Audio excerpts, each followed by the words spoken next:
మగవులు మెచ్చే ఆషాఢం sale Chennai shopping mall ఆడి KG sale.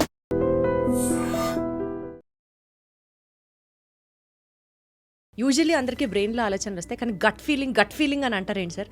బ్రెయిన్కి గట్కి కనెక్షన్ ఏంటి? జనరల్గా మన బాడీలో every part interlinked. Okay, so గట్లో ఏంటంటే మనకు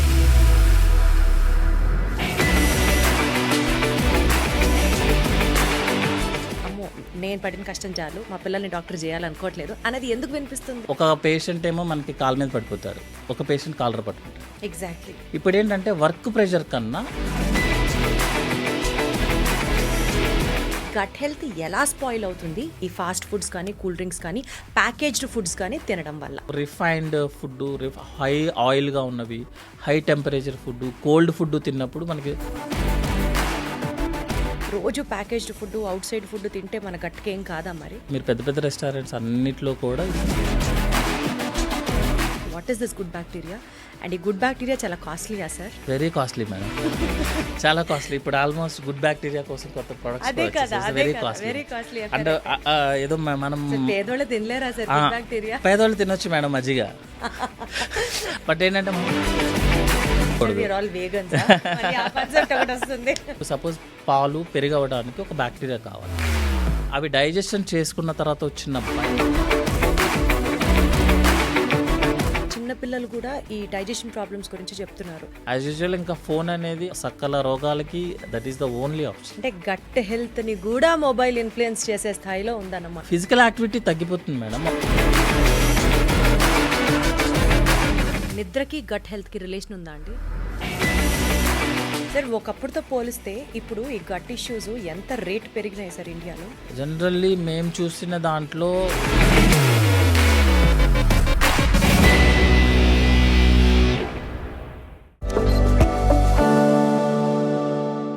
నా గట్ ఫీలింగ్ అంటే అదే. ఈ మాట నాతో పాటు మీరు కూడా కొన్ని లక్షల సార్లు అనుకునే ఉంటారు కదా, నా గట్లో అనిపిస్తుంది, అది డెఫినెట్లీ అవుతుంది. ఇలాంటి ఫీలింగ్స్ రెజనేట్ అవుతున్నప్పుడు, by the way, hello everybody, అందరికీ నమస్కారం, వెల్కమ్ టు సూపర్ డాక్టర్. గట్కి సూపర్ డాక్టర్కి లింక్ ఏంటి అని అంటే ఈ పాటకి మీకు కొంచెం అర్థమయ్యే ఉంటుంది. ఇవాళ మన సూపర్ డాక్టర్ ఇస్ డెఫినెట్లీ ఈ గట్ రిలేటెడ్ ఇష్యూస్కి సంబంధించి ఆయన కంటే ఇంకా బాగా ఎవరు చెప్పలేరు అన్నది నేను అర్థం చేసుకొని గెస్ట్గా ఇన్వైట్ చేశాను. And he is none other than surgical gastroenterologist Errarapu Srimannarayana garu మనతో ఉన్నారు. సార్ నమస్తే. నమస్తే అండి. ఎలా ఉన్నారు సార్? ఫైన్. గట్ బాగుందా సార్? ఈ రోజుకైతే బాగుంది sir. To start with first point, gut is the second brain అంటూ ఉంటారు. యూజువల్లీ అందరికీ బ్రెయిన్లో ఆలోచనలు వస్తాయి, కానీ గట్ ఫీలింగ్ అని అంటారు ఏంటి సార్? బ్రెయిన్కి గట్కి కనెక్షన్ ఏంటి? Will start from there. జనరల్గా మన బాడీలో ఎవ్రీ పార్ట్ ఇంటర్లింక్డ్ అండి. ఓకే, సో గట్లో ఏంటంటే మనకు ఉన్న నర్వస్ సిస్టమ్ కానీ, గట్టుకున్న బ్లడ్ సప్లై కానీ, గట్టుకున్న రిఫ్లెక్సెస్ కానీ ఆల్మోస్ట్ మనకి బ్రెయిన్ కన్నా ఎక్కువ యాక్చువల్లీ. సో అందుకనే గట్ అనేది ఎప్పుడు మనకి సెకండ్ బ్రెయిన్ లాగా ఉంటుంది. ఇంకొకటి ఏంటంటే మన బ్రెయిన్లో ఉన్న ఒక అడ్వాంటేజ్ ఏంటంటే ఒక్కొక్క ఏరియా ఇండిపెండెంట్గా మూవ్ చేస్తుంది, ఇండిపెండెంట్గా థింక్ చేస్తుంది. సేమ్ అదే కాన్సెప్ట్ మన ఇంటెస్టైన్స్ కూడా ఈచ్ 1 సెంటీమీటర్ ఇండిపెండెంట్గా ఫంక్షన్ చేస్తుంది, ఇండిపెండెంట్గా థింక్ చేస్తుంది అనమాట, అంటే మూమెంట్ని బట్టి. ఇంకొకటి ఏంటంటే మన బ్రెయిన్లో ఏదైతే ఫైటర్ మెకానిజం అంటామన్నమాట, ఏదైనా ప్రాబ్లం వస్తే ఎలా అయితే యాక్టివేట్ అవుతుందో బ్రెయిన్, మన గట్టు కూడా సేమ్ అంతే. సపోజ్ మనకి ఫుడ్ మన ఇష్టం వచ్చినట్టు తిన్నామనుకోండి, మన బాడీకి ఎలా అయితే అవసరమో అలాగే డైజెషన్ చేసుకుంటుంది. కొన్ని రోజులు అయిన తర్వాత ఇబ్బంది పెడుతుంది, అదే గట్ ఇల్ హెల్త్ అనమాట. కానీ జనరల్గా ఏం చేస్తుంది అంటే గట్ మనం ఏం తిన్నా కూడా మన బాడీకి ఏదైతే అవసరమో దాన్నే అబ్జర్వ్ చేసుకొని, దాన్నే డైజెషన్ చేసుకొని మనకి బాడీకి ఇస్తుంది, మిగతా వేస్ట్ అంతా తీసేస్తుంది. అందుకే జనరల్గా బ్రెయిన్ ఫీలింగ్ అన్నారు, మైండ్ ఫీలింగ్ అనకుండా గట్ ఫీలింగ్ అంటాం అనమాట. ఇంకొకటి ఏంటంటే మనకి గట్లో కనుక ఏదైనా ప్రాబ్లం ఉందనుకోండి, మీరు చాలా డిస్టర్బ్డ్గా ఉంటారు యాక్చువల్గా, అంటే నార్మల్గా ఉన్నట్టు ఉండదు, ఏదో డిస్కంఫర్ట్ ఉన్నట్టు ఉంటుంది అనమాట. సో మీ బాడీ మీరు బాగున్నారా లేదని చెప్పాలి అంటే మీ ఫేస్లో తెలిసిపోతుంది, అది డైరెక్ట్గా ఇంటర్లింక్డ్ టు ది గట్ అనమాట. అందుకే గట్ ఫీలింగ్ అని చెప్తాం. సార్ మీ గట్ ఫీలింగ్ ఏంటి సార్? మీరు అప్పట్లో ఎంసెట్ రాశారు, ఎంసెట్ ఉండుంటుంది, నీట్ కాకుండా ఎంసెట్లో ర్యాంక్ వచ్చేస్తుంది నాకు అని గట్ ఫీలింగ్ అనుకున్నారా? లేదా నేను డాక్టర్ అయిపోతాను అని మీ గట్ ఫీలింగ్ మీకు ఎప్పుడు ఇంట్యూషన్ ఉండిందా? మీరు నమ్మరు, యాక్చువల్లీ 10th క్లాస్లో 499 నాకు మార్క్స్ అనమాట. ఒక రోజున గుంటూరు నుంచి మా పెద్దనాన్న గారు వచ్చి జస్ట్ రమ్మన్నారు, గుంటూరు రమ్మన్నారు. వెళ్ళాను, ఒక కాలేజ్లో జాయిన్ చేశారు. ఆ కాలేజీలో దట్ ఈస్ వికాస్ కాలేజ్ అనమాట. అదంటే ఏ గ్రూప్ అని అడిగితే బైపీసీ అన్నారు. బైపీసీ అంటే ఏంటనేది అప్పుడు చూసాను నేను యాక్చువల్లీ. ఓహో, బైపీసీ అంటే ఫిజిక్స్, కెమిస్ట్రీ, బయాలజీ అని. సో ఇట్స్ సడన్ ఎంట్రీ అండి యాక్చువల్గా, సడన్ ఎంట్రీ. నేనైతే మామూలుగా అయితే ఐఏఎస్, ఐపీఎస్ అలాంటివి అవుదాం అనుకున్నాను, ఐఏఎస్ ఐపీఎస్ రేంజ్లో రేంజ్లో అవుదాం అనుకున్నాం. కానీ పెద్దనాన్న యాక్చువల్గా బైపీసీలో జాయిన్ చేశారు. సో అప్పటి నుంచి ఏంటంటే మనకి అప్పుడు రోటీ, మక్కా ఇవన్నీ కొంచెం కష్టం అనమాట. సో ఫస్ట్ అటెంప్ట్ కొట్టకపోయినా కనీసం లాంగ్ టర్మ్లో కొట్టినా కూడా ఫీజు కొంచెం తగ్గుద్ది కాబట్టి ఆ మూమెంట్లోనే వెళ్ళింది అనమాట. ఓ లాంగ్ టర్మ్ చేశారా అయితే? లేదు మేడం, అన్నీ డైరెక్టే. సో ఫస్ట్ అటెంప్టే కొట్టారు మొత్తానికి. ఫస్ట్ అటెంప్టే మేడం. బుక్ పేజ్ నెంబర్ చెప్తే I can tell the complete page. నమస్కారం అండి మీ మైండ్కి అసలు. సో మీరు కూడా అసలు ఫుల్ 24 గంటలు 23 గంటలు చదివేసేవారా? ఇంటర్ ఫస్ట్ 2 years అదే సారీ ఇంటర్మీడియట్ అయితే మాత్రం సీట్ కోసం ఆల్మోస్ట్ మేడం అది ఇంకా అవుటింగ్లు ఏమీ వెళ్ళలేదు. చదివాం అంటే Telugu medium to English medium direct అనమాట. సో కంపల్సరీగా మీరు రోజు చదివితేనే పని అవుతుంది యాక్చువల్లీ. ఇంకా తర్వాత అంత సీరియస్గా ఏం చదవలేదు మేడం యాక్చువల్లీ. సో మిగతా అన్నీ చేసుకుంటేనే గుంటూరు మెడికల్ కాలేజ్ మేడం, డైరెక్ట్గా గుంటూరు మెడికల్ కాలేజ్. ఆ ర్యాంక్ అయితే ఫన్నీ ర్యాంక్ అనమాట, 420. 420 ఇది క్రిమినల్ నంబర్ కాదు, ఇదొక EAMCET rank number, rank holder number, surgical gastroenterologist rank number అప్పట్లో. So MBBS Guntur medical college. దాని తర్వాత పీజీ ఎక్కడ చేశారు? Rangaraya medical college. సార్ అసలు రంగరాయ మెడికల్ కాలేజ్కి ఒక వాస్తుందంట కదా, ఆ కాలేజ్ నుంచి ఎవరన్నా బయటకు వస్తే అసలు ఒక ఎలిటెడ్ పొజిషన్లో ఉంటుంది లైఫ్, వాళ్ళకి ఆ కాలేజ్ వాస్తే అలా హెల్ప్ చేస్తుందా? నిజంగా టాక్. జనరల్గా అది చిన్న ఊరు కదా మేడం యాక్చువల్లీ, అన్ని సైడ్ నుంచి క్లోజ్ ఉంటుంది యాక్చువల్లీ. సో వాళ్ళకి అక్కడ చదువుకోవడము, బిర్యానీ తినడము అవే ఇంపార్టెంట్ అనమాట యాక్చువల్గా. సో పెద్ద తిరగడానికి ఏమి ఉండదు, ఓన్లీ చదువు ఒకటే వచ్చు. అందుకే రంగరాయ మెడికల్ కాలేజీలో చదివిన వాళ్ళందరూ కొంచెం ఎక్కువ పొజిషన్లోకి వెళ్తారు. కొంచెం మంచి మంచి ఏరియాలో చదివిన వాళ్ళందరూ తక్కువ పీజీస్కి వస్తారనమాట, ఎందుకంటే వేరే ఆప్షన్ ఉండదు అక్కడ. ఇంకోటి ఏంటంటే అబ్జర్వ్ చేసింది, రంగరాయ మెడికల్ కాలేజీలో బయట ప్రాక్టీస్ కన్నా గవర్నమెంట్ కాలేజీలోనే ఎక్కువ ఉంటుంది madam actually. Yes yes, people కూడా గవర్నమెంట్ కాలేజ్నే నమ్ముతారు. గవర్నమెంట్ కాలేజెస్ని ర్యాంక్ చేసుకుంటూ వెళ్ళినా Rangaraya medical college is in the first position. అంటే చదువుకున్న వాళ్ళు, if you want to read it. అసలు చదువుకున్న వాళ్ళకి అక్కడ సీట్ అంటే వేరే ఆప్షన్స్ ఉండదు కదా మేడం. సో ఇంకోటి ఏంటంటే ఫ్యాకల్టీ, ఫుల్ ఫ్యాకల్టీ ఉంటారు ఇప్పుడు. ఇంకా మా బాస్ అయ్యాను, మా మేడం అయితే బాబ్జీ సార్ అండ్ మహాలక్ష్మి అయితే ఇంకా వాళ్ళు కిడ్స్ లాగే చూస్తారు, ఇవ్వాల్సిన చోట కూడా ఇస్తారు. అలాగే ఆనెస్ట్గా నిజంగా ఒకటి చెప్పాలి, మీరు స్టూడియస్సా లేకపోతే అర్జున్ రెడ్డి లాగా వెళ్ళేవారా కాలేజ్కి? యాక్చువల్లీ స్టూడియోస్ కాదు మేడం, అర్జున్ రెడ్డి కాదు. కాలేజీలో నిన్న సంగతి ఎంబీబీఎస్లో సగం మందికి తెలియదు. అంత సైలెంట్గా మనం జనాభా లెక్కల్లో తప్ప ఎక్కడ కనిపించకూడదు మనం యాక్చువల్లీ. ఓహో, అట్లా ఉండేదా? కాన్సెప్ట్ ఈజ్ ఫ్రంట్ బెంచ్ కాదు, బ్యాక్ బెంచ్ కాదు, మధ్యలో బెంచ్ అనమాట. మనం బెంచ్ దించిన తల మళ్ళీ అసలు ఎత్తే ప్రసక్తే లేదు, పుస్తకం తప్ప. మనకి సంబంధం అంటే ఉన్నామా లేవని సంగతి తెలియదు. గుంటూరు మెడికల్ కాలేజ్లో సర్జికల్ గ్యాస్ట్రో ఫస్ట్ నేనే యాక్చువల్లీ ఆల్మోస్ట్ అనమాట. అంటే అక్కడ చదువుకొని ఇక్కడ ఉన్న వాళ్ళల్లో, బట్ నేనున్న సంగతి ఎవరికి తెలీదు, ఎందుకంటే నేను మధ్యలో బ్యాచ్ అనమాట. కాదు సార్, అంటే యూజువల్లీ పీజీ సెలెక్ట్ చేసుకునేటప్పుడు వాట్ వాజ్ యువర్ ఇంట్యూషన్? అప్పుడు ఎందుకు గ్యాస్ట్రో తీసుకోవాలనుకున్నారు? ఒక థర్డ్ ఇయర్లో ఉన్నప్పుడు మాకు ఫస్ట్ టైం ఆపరేషన్ థియేటర్కి అలౌ చేస్తారు మేడం. అప్పుడే లాప్రోస్కోపిక్ సెట్ వచ్చిందనమాట కాలేజీకి. నేను ఓటీ డోర్ ఓపెన్ చేయగానే కెమెరాలో లివర్ కనిపించింది madam. That's a very beautiful part అనమాట. సో అలా స్టార్ట్ అయిపోయాం యాక్చువల్లీ. సార్, లివర్ని బ్యూటిఫుల్ అన్న ఏకైక డాక్టర్ మీరే అవుతారేమో సార్ చరిత్రలో. అలా లేదు మేడం, ఎంట్రీ అవ్వగానే అసలు ఆ కెమెరాలో లివర్ని ఫస్ట్ మనం చూడం కదా డైరెక్ట్గా. సో అలా అనమాట. ఇవన్నీ ఏమో నాకు అది చేయాలనేదో ఎంతూసియాజమో ఆ ఉద్దేశం యాక్చువల్గా ఫ్రాంక్లీ స్పీకింగ్ అట్లా రాలేదు యాక్చువల్లీ. ఫస్ట్ ఎంట్రీయే యాక్సిడెంటల్ ఎంట్రీ. తర్వాత మాత్రం జస్ట్ ఆ లివర్ని అలా చూడంగానే love at first sight. Love at first sight రాసుకోండి, ఏదో రైమింగ్కి బాగుంది, love at first sight with liver. So అట్లా గ్యాస్ట్రో తీసుకోవాలి అని అనుకున్నారు. అట్లా గ్యాస్ట్రోకి వచ్చాము. గ్యాస్ట్రో ఐ మీన్ పీజీ కూడా ఫస్ట్ అటెంప్టేనా సార్? లేదు మేడం, సూపర్ స్పెషాలిటీకి 2 years పట్టింది. ఎందుకు అంటే మాకు ఒక సీటే ఉంటుంది యాక్చువల్గా. సర్జికల్ గ్యాస్ట్రో మన స్టేట్కి అప్పుడు అన్డివైడెడ్ స్టేట్ అనమాట, అప్పుడు ఒక్క సీటే ఉండేది. సో ఆబ్వియస్లీ మనం మిడిల్ బ్యాచ్ కాబట్టి మనకు కొంచెం టైం పడుతుంది ఆ సీట్ సంపాదించి. మిగతా డిపార్ట్మెంట్స్ వచ్చాయి కానీ ఓన్లీ గ్యాస్ట్రో 2 years పట్టింది. ఎంసీహెచ్ రాలేదు.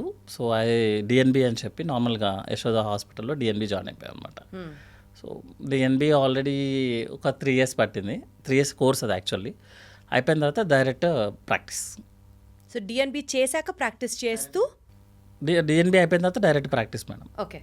అంటే మళ్ళీ వర్క్ చేయడం అట్లా వేరే వాళ్ళ కింద వర్క్ చేయడం అట్లా చేయడం. అట్లా లేదు ఇంకా. కొంచెం ఇండిపెండెంట్. Super sir. సార్ ఇప్పటిదాకా మీ కెరియర్లో ది మోస్ట్ ఛాలెంజింగ్ కేస్ అంటే ఏది చెప్తారు సార్? ఏ ఎక్స్పీరియన్స్ షేర్ చేస్తారు? ఫస్ట్ ఎంఎస్ చేస్తున్నప్పుడు ఫస్ట్ ఒక నైట్ డ్యూటీలో ఉన్నప్పుడు ఒక కేసు వచ్చింది మ్యామ్. లైక్ 20 days బ్యాక్ చిన్న బాబు అనమాట, మేబీ 16 years ఉంటుంది. అతను సైకిల్ నుంచి పడిపోయాడు. యాక్చువల్గా 20 days బ్యాకే పడిపోయాడు. మన హాస్పిటల్కి తీసుకొచ్చారు. కాలంతా ఫుల్ వాసిపోయిందనమాట. ఎక్స్రే అవన్నీ చేశాము. బోన్ ఇంజరీ ఏం లేదు. అప్పుడే మనం ఫ్రెషర్స్ కదా. పడిపోయిన తర్వాత కాలు వాసిందంటే జనరల్గా మనకు అర్థమయ్యేది బోన్ ఇంజరీ అనేది. సో నెక్స్ట్ డే మార్నింగ్ మా కన్సల్టెంట్స్ వాళ్ళు వచ్చి చూసి లేదు దీనికి సర్జరీ చేయాలనుకున్నారు. Maybe because it is a government setup, కొంచెం ఒక 1 day లేట్ అయినట్టుంది. తర్వాత ఓపెన్ చేస్తే లోపలంతా ఇన్ఫెక్షన్ అయిపోయింది మేడం. ఆల్మోస్ట్ 6 months వరకు అతనికి రోజు డ్రెస్సింగ్ అనమాట. వాళ్ళ ఫాదర్ ఉండేవాళ్ళు యాక్చువల్గా. He's the best father I have ever seen అనమాట. రోజు అక్కడే కూర్చునేవాడు.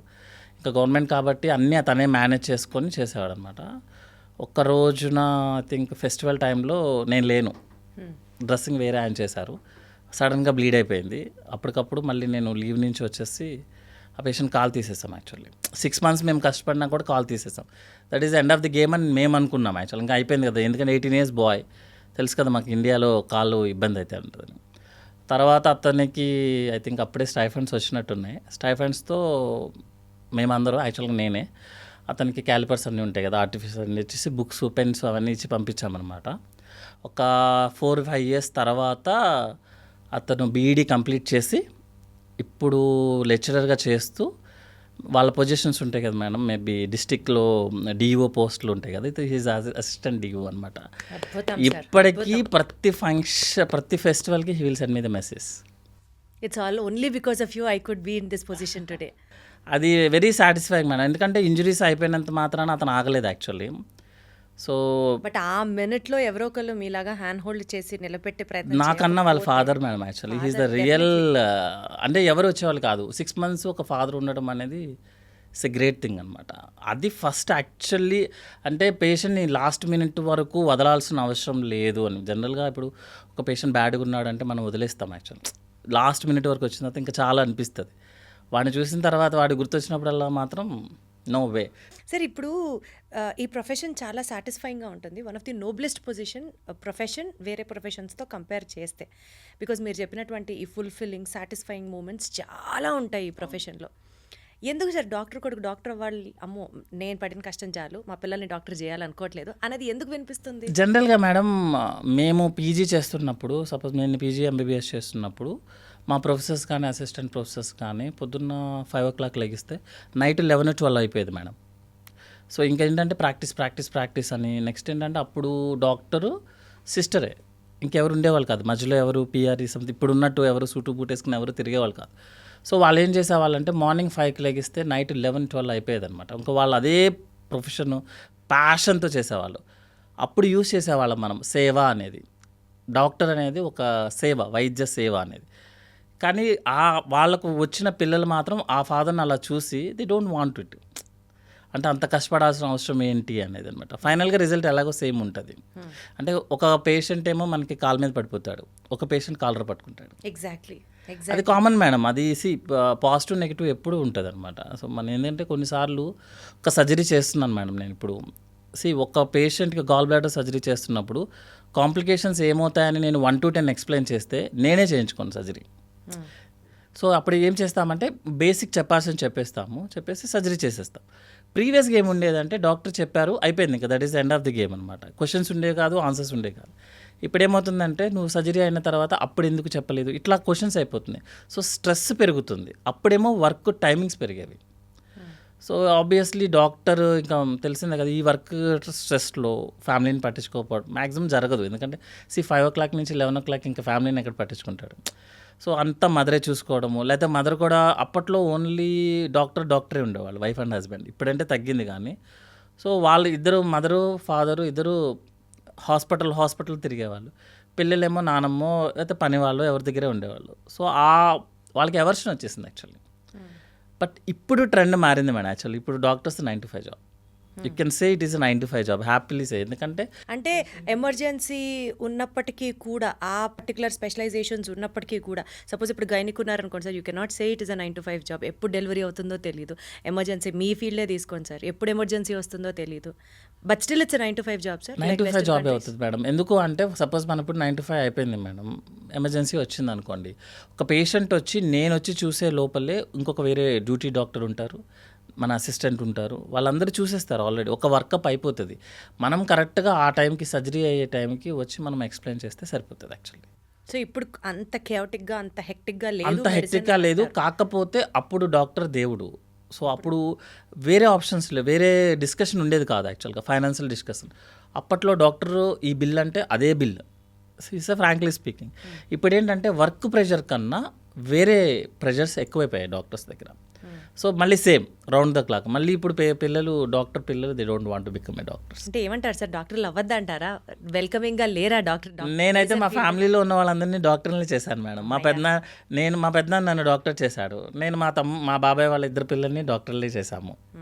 ఇప్పుడు నెక్స్ట్ జనరేషన్ వస్తుంది. నా మేనకోడలు డాక్టరే, ఇంకొక మేనకోడలు ఆల్రెడీ నీట్, ఇంకొక మేనల్లుడు already. I would wish sir నా కొడుకు కూడా మీ కమ్యూనిటీ జాయిన్ అవ్వాలని. మాకు ఒక ప్రొఫెసర్ ఉండేవాడు మేడం, ఆయన ఒక డైలాగ్ చెప్పేవాడు అనమాట, డాక్టర్ అయిన తర్వాత మేబీ సంపాదించడానికి కొంచెం టైం పడుతుందేమో, మేబీ మీరు కారు కొనుక్కోవడానికి కొంచెం టైం పడుతుందేమో, కానీ మీరు వీల్ చైర్లో మీరు ఏం అవసరం లేదు, మీరు మాట కూడా చెప్పాల్సిన అవసరం లేదు. సైగ చేసి 70-80 years వరకు you can earn yourself. You are not depending on anyone. Only doctor ప్రొఫెషన్లను, కుకింగ్ ప్రొఫెషన్లో మాత్రమే అది ఉంటుంది. మిగతా ఏ ప్రొఫెషన్లో అట్లా ఉండదు. ఇంకోటి డాక్టర్ ప్రొఫెషన్లో ఉన్న సాటిస్ఫాక్షన్ మీకు ఎవరికి దొరకదు. Doctor profession and politics, if it is you are the real politician. కానీ డాక్టర్ ప్రొఫెషన్లో ఉన్న సాటిస్ఫాక్షన్ అటు రెండు వస్తాయి మేడం, 2 kicks వస్తాయి. కిక్స్ అంటే 2 sides. అర్థమైంది నాకు, అర్థమైంది. But always to me doctor అంటే ఒక ఇలేటెడ్ పొజిషన్లోనే ఉంటారు సార్. దేవుడు నెక్స్ట్ డాక్టర్, అంతే, అదే లెవెల్. ఇప్పటికీ అదే ఫాలో అవుతారు. Respect I give to all the doctors. Sir getting in to our actual gut health topic ఇవాళ.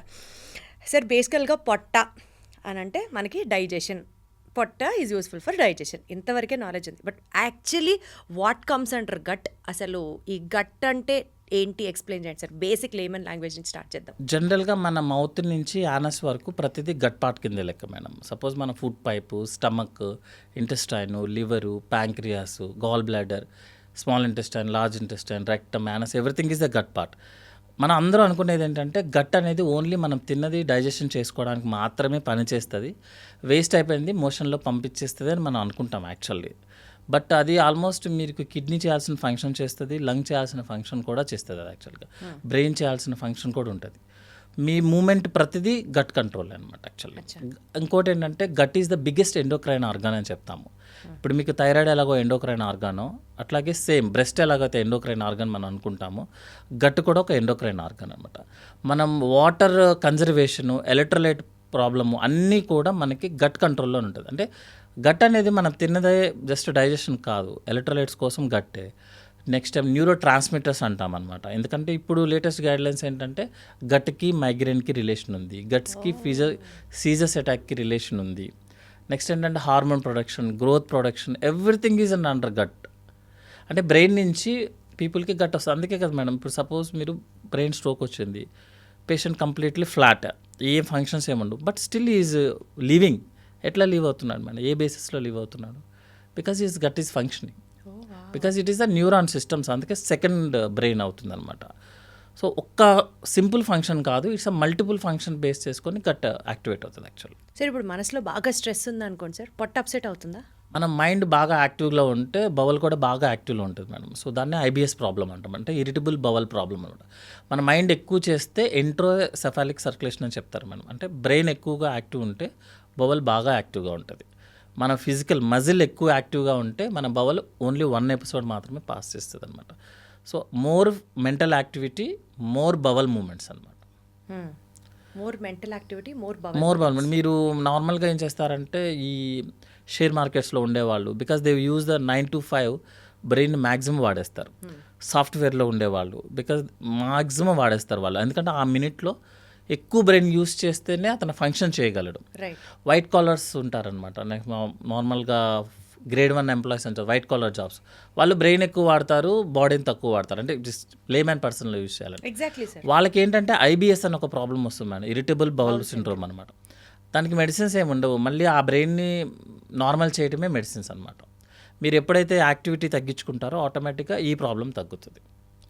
సో మోర్ మెంటల్ యాక్టివిటీ, మోర్గా బాగా, అంటే మెంటల్ యాక్టివిటీ అంటే ఇటు నార్మల్గా మనం చేసుకునేదో అది కాదు యాక్చువల్గా అనమాట.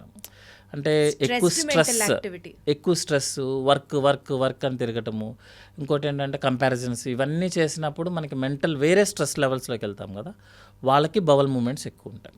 జనరల్గా మనం చిన్నపిల్లల్లో కూడా చూస్తాము, ఎగ్జామ్స్ అప్పుడు, ఇంటర్వ్యూస్ అప్పుడు అవే వస్తాయి, that is a common. But ఈ షేర్ మార్కెట్స్లో కానీ, market related, money market related కానీ, సాఫ్ట్వేర్ ఎంప్లాయీస్ కానీ ఓవర్ థింకింగ్ ఎక్కువ ఉంటే ఆటోమేటిక్గా వచ్చేస్తుంది మేడం, దాన్ని ఐబిఎస్ ప్రాబ్లం. సో అప్పుడు మైండ్ని కామ్ డౌన్ చేస్తే ఈ ఐబిఎస్ కంట్రోల్ అవుతుంది తప్ప డిఫరెంట్గా క్యూర్ అయ్యి మనం మెడిసిన్స్ ఇవన్నీ యూస్ చేస్తాము, జస్ట్ మీకు ఆ కంప్లైంట్ అప్పటికే తగ్గుతుంది అనమాట. ఒకసారి మెడిసిన్స్ ఆపేసిన తర్వాత కంప్లైంట్ ఆటోమేటిక్గా స్టార్ట్ అయిపోతుంది, ఎందుకంటే రీజన్ బ్రెయిన్లో ఉంది. సో అందుకే ఏం చేస్తామంటే బ్రెయిన్ కొంచెం మెడిటేషన్ చేసుకొని కామ్ చేయమని చెప్తాను. తర్వాత ఏమో ఫిజికల్ యాక్టివిటీని ఇంప్రూవ్ చేయమని చెప్తాం. సో దాన్ని కామ్ డౌన్ చేయాలి, ఫిజికల్ యాక్టివిటీని పెంచితే ఆటోమేటిక్గా ప్రాబ్లమ్స్ సెట్ అవుతుంది. Right sir. సార్ ఇప్పుడు ఈ రోజుల్లో fast foods, junk food, cool drinks, especially ఆ కూల్ డ్రింక్ అన్నది ఏ బ్రాండెడ్ నేమ్సే కాదు, ఇంకా చాలా మాక్టైల్స్ అని, కాక్టైల్స్ అని ఇట్లా బోల్డ్ వచ్చేసిన నేపథ్యంలో గట్ హెల్త్ పాడు చేస్తాయి. ఇది ఒక జనరలైజ్డ్ స్టేట్మెంట్. కానీ గట్ హెల్త్ ఎలా స్పాయిల్ అవుతుంది ఈ ఫాస్ట్ ఫుడ్స్ కానీ, కూల్ డ్రింక్స్ కానీ, ప్యాకేజ్డ్ ఫుడ్స్ కానీ తినడం వల్ల? జనరల్గా మేడం, ఇప్పుడు సపోజ్ మనం ఒక ఫుడ్ ఐటమ్ తీసుకున్నాం అనుకోండి, మన సౌత్ ఇండియన్ కానీ north Indian what ever the food item, అది మనకి నోటి దగ్గర స్టార్ట్ అవుతుంది దాని డైజెషన్ ప్రాసెస్. ఎందుకంటే ఫస్ట్ ఏమో హార్డ్ పార్టికల్స్ని స్మాల్ పార్టికల్స్ కింద మార్చాలి, తర్వాత మన సెలైవాతో, స్టమక్ జ్యూసెస్తో మిక్స్ అవుతుంది. మిక్స్ అయ్యి ఒక గ్రైండింగ్ ప్రాసెస్ స్టార్ట్ అయ్యి ఈచ్ 1 సెంటీమీటర్ ఆఫ్ ఇంటెస్టైన్లో మెల్లగా డైజెషన్ అవుతూ ఆల్మోస్ట్ మీకు లార్జ్ బవల్ లాస్ట్ 50 సెంటీమీటర్ వరకు డైజెషన్ అవుతూనే ఉంటుంది మేడం. అవటం వల్ల ఏమవుతుంది అంటే మీకు మోషన్ ఇష్యూస్ రావు, మూమెంట్ ఇష్యూస్ రావు, నెక్స్ట్ ఏంటంటే బ్రెయిన్ ప్రాబ్లమ్స్ రావు అనమాట. అట్లా కాకుండా మీరు easy digestible food like packing food, మీరు సపోజ్ కూల్ డ్రింక్ తీసుకున్నాము, లేకపోతే మిల్క్ షేక్స్ తీసుకున్నాం అనుకోండి, అవి షుగర్ రెడీ టు అబ్జర్వ్, అంటే ఆల్రెడీ ప్రిపేర్డ్ షుగర్ కదా, మీరు తీసుకోగానే స్టమక్ యొక్క ఫస్ట్ 5 సెంటీమీటర్స్లోనే అబ్జర్వ్ అయిపోతుంది. అబ్జర్వ్ అయిపోయి what ever the liquid it is gonna అది ఆల్రెడీ లూజ్ మోషన్స్ కింద వచ్చేస్తుంది అనమాట. మన ఫుడ్ అనేది బయట నుంచి జ్యూసెస్ ఉండాలి, ఫుడ్ లోపల ఉండాలి, మధ్యలో ఫైబర్స్ ఉండాలి. ఫుడ్ని అంత తొందరగా డైజెస్ట్ చేయకూడదు యాక్చువల్గా మన బాడీ. చేసింది అనుకోండి, మిగతా పార్ట్ డైజెస్ట్ చేసుకోండి. సపోజ్ ఒక ఫస్ట్ 5 సెంటీమీటర్లో మన ఫుడ్ డైజెస్ట్ అయిపోయింది మేడం, మిగతా పార్ట్లు ఏం చేయాలి? ఓకే, మిగతా పార్ట్లో కూడా జ్యూసెస్ ఉంటాయి కదా, ఇంకా ఎక్కువ జ్యూసెస్ ఉంటాయి కదా, అవి వాట్ ఈస్ దట్ ఫంక్షన్ ఏమి ఉండదు. అప్పుడు ఏం చేస్తుంది అంటే ఆ జ్యూసెస్ అన్నీ మనకి లూజ్ మోషన్స్ని కాజ్ చేస్తాయి. సో అందుకని ఏంటంటే మనం రిఫైన్డ్ ఫుడ్, హై ఆయిల్గా ఉన్నవి, high temperature food, cold food తిన్నప్పుడు మనకి అందరూ చెప్తారు ఇంట్లో ఫుడ్డే కదండి, ఫ్రిడ్జ్లో ఉన్నది తీసి తిన్నామని అని చెప్తారు. మీరు హై టెంపరేచర్ తీసుకున్నా, లో టెంపరేచర్ తీసుకున్నా బౌల్ మూమెంట్ యాక్టివేట్ అయిపోతుంది అన్నమాట. ఈ ఈజీలీ ప్యాకింగ్ షుగర్స్ ఉంటాయి. ఆ బౌల్ మూమెంట్ యాక్టివేట్ అవ్వడం కూడా because of the digestive juices which are secreted in the later parts of the intestine. Later part దానికి లేవు అనమాట, దానికి పార్ట్స్ లేవు, దానికి డైజెస్ట్ చేసుకోవడానికి ఫుడ్ లేదు, ఆల్రెడీ అబ్జర్వ్ అయిపోయింది. ఫస్ట్ 10 సెంటీమీటర్లోనే అబ్జర్వ్ అయిపోయింది, మిగతా 2.5 మీటర్స్ ఉంటుంది, అవన్నీ డైజెస్ట్ చేసుకోవడానికి పార్టికల్స్ లేదు కదా మేడం. సో ఆటోమేటిక్గా మీకు ఇబ్బంది స్టార్ట్ అయిపోతుంది అనమాట. ఇవన్నీ అదే ప్యాకేజ్డ్ ఫుడ్స్ తింటే సార్, ప్యాకెట్ ఫుడ్స్ కూడా సేమ్ మేడం స్టార్టింగ్, ఎందుకంటే అవి ప్రాసెస్డ్ ఫుడ్స్ అంటే ఈజీగా డైజెస్ట్ అయిపోతాయి, ఈజీగా అబ్జర్వ్ అయిపోతాయి. మేడం మీరు ఏ ఫుడ్ అయినా సరే, సపోజ్ మనము బయటికి వెళ్తున్నాము, వీఆర్ ఫీలింగ్ హంగ్రీ, మీరు ఒక ప్యాకెట్ ఏదైనా తీసుకొని తింటారు, లేదు 2-3 అవర్స్ తర్వాత డైజెషన్ అయ్యి మీకు ఎనర్జీ వస్తుందంటే మీరు కొంటారు? అది కొనం కదా, ఇమీడియట్ వచ్చేయాలి, 5 మినిట్స్లో మీరు ఎనర్జీ లెవెల్స్ రీచ్ అవ్వాలి. So that means it is completely processed food. మీరు జస్ట్ తినగానే స్టమక్ వెళ్ళంగానే షుగర్ లెవెల్స్ పెరిగిపోతాయి. సార్ కానీ ఇప్పుడు ఉన్న ఫుడ్ ట్రెండ్ ప్రకారం చూస్తే అందరూ మంచి నూనెలే వాడుతున్నారు, డాల్డాలు వనస్పతులు ఎవరు వాడి చేయట్లేదని చెప్తున్నారు. మా కిచెన్స్కి రండి, కిచెన్స్ ఇన్స్పెక్ట్ చేయండి అంటున్నారు. బిర్యానీలు కూడా మంచి నేతితోనే చేస్తున్నాము అని చెప్తున్నారు. ఈ నేపథ్యంలో పెద్ద పెద్ద హోటల్స్కి వెళ్ళి తింటే ఫుడ్ అది సేఫా? రోజు packaged food, out side food తింటే మన గట్టుకేం కాదా మరి? జనరల్గా మేడం మనం న్యూస్ పేపర్స్ కనుక చూస్తే ఫుడ్ కంట్రోల్ వాళ్ళు చేసే దాంట్లో మీరు పెద్ద పెద్ద రెస్టారెంట్స్ అన్నిట్లో కూడా ఇట్స్ ఎ ప్రిజర్వేటివ్ ఫుడ్. వాళ్ళు మనకి చెప్పినా కూడా it's a preservative food only. Oils అన్నీ యూస్ చేసేవన్నీ డిఫరెంట్ ఆయిల్సే యూస్ చేస్తారు వాళ్ళు. అంతేగాని ఎవరు ఫ్రెష్ ఆయిల్స్ యూస్ చేయరు మేడం. మనం మామూలుగా ఏంటంటే వాళ్ళు ఇచ్చే ఫుడ్ ఐటమ్స్కి, వాళ్ళు ఇచ్చే అంబియన్స్కి నిజంగా కనుక అతను ఒరిజినల్ మెటీరియల్ యూస్ చేస్తే ఈ కాంట్ గివ్ ఇట్ అనమాట. సో కంటామినేషన్ జరగడం అనేది it's a very common nowadays. మనం ఏంటంటే ఇప్పుడు పాత కాలంలో what ever thing, suppose 10 years back ఉంది మేడం. నేనే హైదరాబాద్ వచ్చిన కొత్తలో మేబీ 2 monthsకి ఒకసారో 1 monthకి ఒకసారి ఒక్కసారి ప్యారడైజ్కో బ్యావర్చ్కి వెళ్ళి ఒక ప్యాకెట్ తీసుకొని వచ్చి తినడమో లేకపోతే అక్కడే తినడమో చేసేవాళ్ళం. అమౌంట్ అనేది 1-2 times అనమాట. అట్లా కాకుండా ఇప్పుడు చూడండి మీరు ఎవరీ ఆల్టర్నేట్ డే ఏదో ఒక ఫంక్షన్, ఆ పార్టీ అనో, ఆ డే అనో, ఈ డే అనో, వాడి బర్త్డే అనో, లేకపోతే వాడు పెద్ద కేసు చేశాడనో, ఎవరీ ఆల్టర్నేట్ డే బయట ఫుడ్ తినక తప్పట్లేదు. ఇంకోటి ఏంటంటే అప్పుడు పాత రోజుల్లో ప్రకారం అయితే, పాత రోజులు అంటే మేబీ 10-15 years బ్యాక్, అప్పుడు 1-2 times మంత్లీ. ఇప్పుడు ఎవరీ ఆల్టర్నేట్ డే మీకు అమౌంట్ పెరుగుతుంది. సెకండ్ థింగ్ ఏంటంటే డిఫరెంట్ ఆయిల్స్, అది కూడా టేస్టీగా ఉండాలి, ప్రిజర్వేటివ్స్ యూస్ చేసి. ఎందుకంటే మీరు రెగ్యులర్గా ఫుడ్ కనుక టేస్ట్ చేంజ్ చేయకపోతే కస్టమర్స్ రాడు. So he wants to prepare something extra. అవన్నీ ఆబ్వియస్లీ కంటామినేషన్స్ అవుతుంది. ఇంకొకటి ఏంటంటే ఎంత పెద్ద హోటల్లో అయినా సరే ఫుడ్ తిన్న వాళ్ళు నెక్స్ట్ రోజు మార్నింగ్ మాకు అంతా బాగుందని జనరల్గా చెప్పరు మేడం. సమ్ ఎస్డిటీ ప్రాబ్లం కంపల్సరీగా వస్తుంది. ఇంట్లో అదే బిర్యానీ మనం ఇంట్లో తిన్న వాళ్ళకి ఎస్డిటీ అంతేం ఉండదు. కానీ హోటల్లో మీరు ఎంత పెద్ద హోటల్లో తిన్నా, ఎంత నార్మల్ హోటల్లో ఉన్నా ఎస్డిటీ అనేది ఆఫ్టర్ ఫుడ్ ఎస్డిటీ వచ్చేస్తుంది. బట్ మీరు రెగ్యులర్గా తినే కొద్దీ ఆ ప్రాబ్లం స్టార్ట్ అవుతుంది. ఇంకోటి కూడా క్వశ్చన్ అడగా, మేము 10 years బ్యాక్ అప్పటి నుంచి తింటున్నాం కదా, ఇప్పుడు ఎక్కడికి వస్తుంది ప్రాబ్లం అనేది? ఇప్పటికి ఇంకా బాగానే ఉన్నాం కదా, ఇస్ ది జనరల్ నామ్. జనరల్గా మేడం ఇప్పుడు సపోజ్ మీకు ఒక ఇన్సల్ట్ కానీ, ఒక స్ట్రెస్ కానీ, ఒక ఇంజురీని కానీ మీరు రిపీటెడ్గా కొడుతున్నారు అనుకోండి, రిపీటెడ్గా ఇంజురీ అవుతుంది అనుకోండి, ఆబ్వియస్లీ డ్యామేజ్ అవుతుంది. ఫస్ట్ అటెంప్ట్ జరగకపోవచ్చు, 10th జరగకపోవచ్చు, 100 attempts జరగచ్చు కదా, ఇంజురీ అవ్వచ్చు కదా. అదే టైంలో ఏంటంటే ఈ నెంబర్ పెంచుతున్నాం కదా మనం. సపోజ్ మంత్లీ 1-2 దల్లా వెరీ ఆల్టర్నేట్ డే అయిపోయింది ఇప్పుడు. నెక్స్ట్ ఏంటంటే కంపల్సరీగా దానికి ముందు సాఫ్ట్ డ్రింక్ ఉంటుంది, దాని తర్వాత డిజర్ట్ ఉంటుంది. ఇవన్నీ మిక్స్ చేస్తున్నాం కదా. నెక్స్ట్ ఏంటంటే ఆన్ టైం అనమాట, ఆల్టర్నేట్. ఇంతకుముందు మనం ఆఫ్టర్ 8 తర్వాత 9 తర్వాత లైట్స్ అన్నీ ఆఫ్, హైదరాబాదే ఆఫ్. ఇప్పుడు Hyderabad is 24 hours on. So mid night biryani, it's అన్ని ఇర్రెగ్యులర్ టైమింగ్స్లో ఫుడ్ ఇవన్నీ పెరుగుతున్నాయి. 10 years బ్యాక్ మీకు స్ట్రెస్ లేదు, ఇప్పుడు full stress. 10 years back pollution లేదు, ఇవన్నీ మిక్స్ అవుతాయి మేడం యాక్చువల్లీ. ఇంకోటి ఏంటంటే రిపీటెడ్గా ఒకే పని, ఒకే ఇంజురీ చేయడం వల్ల ఇంజురీ ఇంకా పెరుగుతుంది యాక్చువల్లీ. పైగా మీరు అప్పుడు 10 years back your the young, your next 20 years తర్వాత నువ్వు ఓల్డ్. మరి ఏజ్ రిలేటెడ్ చేంజెస్ అన్నీ ఉంటాయి కదా. సో ఎప్పుడో ఒకసారి అనేది ఫుడ్ అనేది ఓకే, అది మీరు పెద్ద హోటలా చిన్న హోటలా అనేది నెక్స్ట్ రోజు మార్నింగ్ డిసైడ్ అవుతుంది.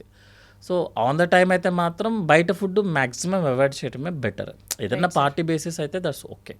సరే, ఇందాక మీరు ఎసిడిటీ అన్నారు కాబట్టి ఎసిడిటీ, గ్యాస్, కాన్స్టిపేషన్, దాని తర్వాత ఈ ఫార్టింగ్, ఈ 4 సార్, ఇవి ఒక గ్రూప్ ఆఫ్ పీపుల్ అండర్స్టాండింగ్ ఏంటంటే ఇవన్నీ మన దైనందిక జీవితాల్లో భాగం. ఎసిడిటీ వస్తుంది, ఏదైనా కారం ఎక్కువ తింటే వస్తుంది. గ్యాస్, ఏదైనా పడలేదు, గ్యాస్ వచ్చింది, అయితే ఏంటి? ఇట్లా చెప్పుకుంటూ వెళ్తే సార్, ఫార్టింగ్ అనుకోండి, అది కూడా సర్వసాధారణమే అని వాదించే వాళ్ళు ఉంటారు. ఇది మిత్తా ఫ్యాక్టా మీరు చెప్తూ ఈ 4 points నేను ఇప్పుడు మెన్షన్ చేసింది, ఎసిడిటీ దగ్గర నుంచి, గ్యాస్ దగ్గర నుంచి, ఫాట్ దగ్గర నుంచి, కాన్స్టిపేషన్ దాకా, ఈ 4 మన బాడీ మనకి ఏదన్నా ఒక సిగ్నల్ చెప్తోందా sir? Is it a signal from the body we have to really act అపానా, లేకపోతే జస్ట్ లైక్ దట్ అది మన రోజు జీవితంలో భాగమే, ఇవాళ వస్తే రేపు పోతాయి అనుకోవాలా? జనరల్గా ఎస్డిటీ కానీ, కాన్స్టిపేషన్ కానీ, ఇవన్నీ ఏంటంటే మన యొక్క ఫుడ్ హ్యాబిట్, నెక్స్ట్ ఏంటంటే మన యొక్క life style madam. Life style యొక్క సైడ్ ఎఫెక్ట్స్ యాక్చువల్గా. ఇవి డిసీజెస్ కాదు యాక్చువల్లీ. మన జనరల్గా పబ్లిక్ అనుకున్నది కరెక్టే యాక్చువల్లీ. ఒకరోజు స్పైసీ బాగా తీసుకున్నాము, ఆ రోజు ఎస్డిటీ వస్తుంది, ఓకే, వెల్ అండ్ గుడ్, అది ఒక సైడ్ ఎఫెక్ట్ అంతే. కాన్స్టిపేషన్ కూడా అంతే, ఈరోజు మీరు నాన్ వెజ్ ఎక్కువ తీసుకున్నారు, కాన్స్టిపేషన్ వస్తుంది, that is well and good. మన లైఫ్ అండ్ హ్యాబిట్స్కి ఒక సైడ్ ఎఫెక్ట్స్, దాన్ని మనం అడ్జస్ట్ చేసుకొని వెళ్ళాలి. యాక్చువల్లీ మన ట్రీట్మెంట్ కూడా అదే ఉంటుంది యాక్చువల్లీ. సో మీరు ఎస్డిటీ ప్రాబ్లం వచ్చినప్పుడు మనం టాబ్లెట్ ఇచ్చి సెట్ చేస్తాం. బాడీ మనకి ఏమైనా ఒక సిగ్నల్ ఇస్తుందా, మనం దాన్ని ఫోకస్ చేయాలా కాదా? లేదు మేడం, బేసికల్గా ఎక్కువ రోజులు ఎస్డిటీ ప్రాబ్లం కింద వచ్చింది అనుకోండి, మనకి అల్సర్స్ ఫామ్ అవటము, అల్సర్స్ హీల్ అయినప్పుడు మనకి స్టమక్ బ్లాక్ అయిపోవడము, కొంతమంది పేషెంట్స్లో మనకి క్యాన్సర్స్ కింద కన్వర్ట్ అవ్వడం, ఇది కంటిన్యూ ప్రాసెస్ అనమాట. మీరు ఒక 10 years స్పాన్ తీసుకొని, ఒక పేషెంట్ ఉన్నారు, 10 years స్పాన్ ఉంది, అప్పుడప్పుడు ఎస్డిటీ వచ్చే పేషెంట్కి 10 years తర్వాత కూడా ఎండోస్కోపీ నార్మలే ఉంటుంది. రెగ్యులర్గా ఎస్డిటీ వచ్చే పేషెంట్కి లోపల మొత్తం అల్సర్స్ ఫామ్ అయిపోయి స్టమక్ అంతా సైజ్ ష్రింక్ అయిపోయి కొన్నిసార్లు క్యాన్సర్స్ కింద కూడా కన్వర్ట్ అవుతుంది. సో మనము ఏదో లైఫ్ స్టైల్ సైడ్ ఎఫెక్ట్ అనుకొని మనం వదిలేసామనుకోండి, ఈ కాంప్లికేషన్స్ అన్నీ మనం ఫేస్ చేయాల్సి వస్తుంది. మీరు కాన్స్టిపేషన్ ఈరోజు నాన్ వెజ్ నేను తీసుకున్నాను మేడం. సో కాన్స్టిపేషన్ వస్తుంది జనరల్గా. మీరు నెగ్లెక్ట్ చేసుకుంటా కాన్స్టిపేషన్ కంటిన్యూ చేస్తున్నారనుకోండి, మీకు బ్యాక్ పెయిన్తో మొదలుపెట్టి ఫిజర్ వస్తుంది, ఫిస్టులా వస్తుంది, పైల్స్ ప్రాబ్లం వస్తుంది, ప్రొలాప్స్ వస్తుంది. కొన్ని రోజులు ఆగితే మీకు మోషన్ కంట్రోల్ కూడా పోతుంది. మనం సైడ్ ఎఫెక్ట్ అని వదిలేసేస్తాం అనుకుందాం. సపోజ్ ఏముందిలే ఈరోజు నాన్ వెజ్ తిన్నాను, అలా మీరు కంటిన్యూస్గా ఇదే పనిలో ఉన్నారనుకోండి, మీ హ్యాబిట్స్ని చేంజ్ చేసుకోకుండా మీరు ఈ కన్సిక్వెన్సెస్ కూడా ఫేస్ చేయాల్సి వస్తుంది. రైట్. ఫార్టింగ్ ఉంది మేడం. యాక్చువల్గా ఫార్టింగ్ ఏంటంటే మన గాలి ఎంత తీసుకోవడం కామనో, మనం అప్పుడప్పుడు ఏదైనా తిన్నప్పుడు బ్లోట్ చేయడం ఎంత కామనో, మోషన్కి వెళ్ళడం ఎంత కామనో, farting is very common. Right. కాకపోతే ప్రాబ్లం ఎక్కడ వస్తుంది అంటే ఫార్టింగ్ యొక్క స్మెల్. ఆ స్మెల్ ఎందుకు చెప్తుంది అంటే, స్మెల్ ఎక్కువ వచ్చిందంటే మీనింగ్ ఏంటంటే undigested food material, constipated material లోపల ఉంది. స్మెల్ రాకుండా ఫార్టింగ్ చేస్తే దట్ ఈస్ కామన్ అంటున్నారు. మోషన్కి వెళ్ళినంత కామన్ మేడం. యాక్చువల్గా మీరు రోజు మోషన్కి వెళ్తే నార్మల్ కదా. అందరూ ఏమంటారు, మోషన్కి ఈరోజు వెళ్ళలేదు అనుకోండి, మీకు ఇబ్బందే కదా, అంటే you are not feeling well కదా. ఫార్టింగ్ కూడా సేమ్ కాన్సెప్ట్ అనమాట. మీకు మోషన్కి ఎంత కామనో, యూరిన్ వెళ్ళటం ఎంత కామనో, చెమట పట్టడం ఎంత కామనో, ఫార్టింగ్ వెళ్ళటం వెరీ కామన్ అనమాట. ప్రాబ్లం ఎక్కడ వస్తుంది అంటే రిపీటెడ్ ఫార్టింగ్ అవుతుంది. అంటే మనకు ఒక సిగ్నల్ అనమాట, లోపల అన్డైజెస్టెడ్ ఫుడ్ మెటీరియల్ ఉంది, లేకపోతే నేను కాన్స్టిపేషన్లో ఉన్నాను. సపోజ్ లోపల హార్డ్ స్టూల్స్ ప్యాకప్ అయిపోయి ఉన్నాయి మేడం, లోపల ఉన్న బ్యాక్టీరియా డైజెస్ట్ చేసుకొని నైట్రస్ ఆక్సైడ్ అంటే గ్యాస్ని రిలీజ్ చేస్తుంది. That will be the more smelly అనమాట.